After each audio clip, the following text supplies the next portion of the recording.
Alam mo ba may mga store dito sa Paris na delikado pasukin? Kasi kahit wala kang planong bumili, ay mapapabili ka talaga. Kung hindi pa kayo familiar sa store na to, ito nga yung normal store dito sa Paris. Isa sa pinaka nakakabudol na store sa Europe. Lalo na kung mahilig ka sa skincare, snacks, toiletries, random cute finds at mura pero branded products, delikado ka dito. Isa kasi itong store dito sa Paris na nagtitinda ng mura pero quality yung mga products. I mean mga branded pero cheaper ang price. And i-walking tour ko nga kayo inside normal store para makita nyo kung mura ba talaga siya, kung sulit at kung mura ba yung mga items dito. Normally dito kami bumibili ng mga pang-hygiene namin dahil bukod sa mura dito ko lang din nakikita yung mga items na kailangan ko. Pagpasok mo pa nga lang mapapansin mo na agad yung setup nila. Hindi siya tulad ng normal grocery or convenience store. Yung style niya kasi ay parang maze yung layout kaya mapapadaan ka talaga sa bawat section. Siguro strategy talaga nila yon para mas marami kang makita at mas maraming mabili. Unang ipapakita ko nga sa inyo itong mga shampoo kung magkano ba dito. Ito ang hair treatment nasa 2.40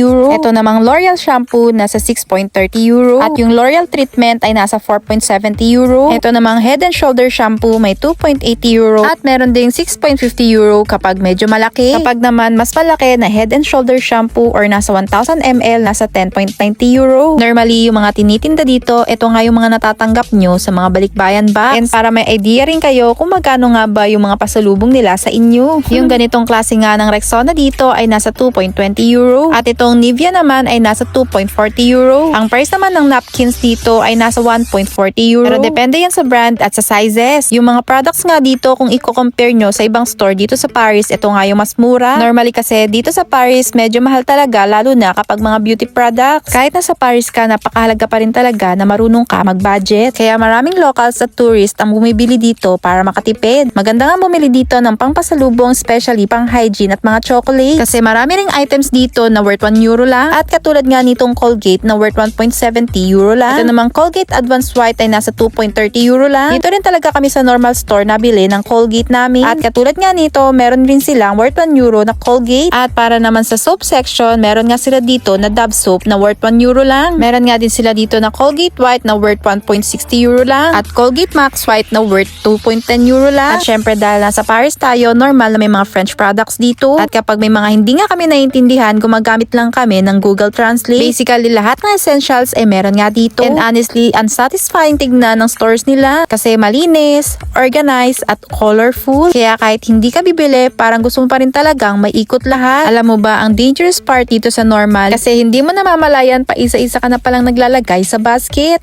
May mga candles and balloons nga din dito para sa mga event. At kung ano-ano pa nga, may mga tinda nga rin sila ditong coffee, mga condiments, mayroon ding drinks, snacks, at ang pinaka-exciting part, ito nga mga chocolate. Kasi ang dami nga ditong chocolates at ang mumura pa. Katulad na lang nitong Maxis Mini Chocolate na worth 2.30 euro. At itong Maltesers na worth 4 euro. Mayroon nga rin sila dito mga random products na hindi mo usually makikita sa supermarket. Honestly, magigets mo talaga kung bakit sikat sa Europe itong normal store. Kasi combination siya na affordable, branded, and fun shopping experience. Meron din pala ditong Milka Chocolate na 1.20 euro. Merong Hanyuta na 2 euro. Ito namang Tiny Toblerone Chocolate ay nasa 3.20 euro. At oo nga pala, mayroon nga rin sila dito mga pangkulay ng buhok. Normally, mahal nga rin yun dito sa Paris. Pero dito sa normal store, may makikita ka na worth 3.90 euro lang. Meron ding 8.80 euro na L'Oreal brand. At alam nyo ba na ang mogo-mogo nila dito ay nasa 1.40 euro. Kahit discounted yung mga products dito, hindi siya yung tipo na parang cheap store. And for me, isa siya sa pinaka-underrated store na dapat puntahan kung nasa Paris ka. Especially kung gusto mo ng budget-friendly shopping pero quality pa rin. Kung bibigyan ka ng budget na 20 euro dito sa normal, anong una mong bibilhin?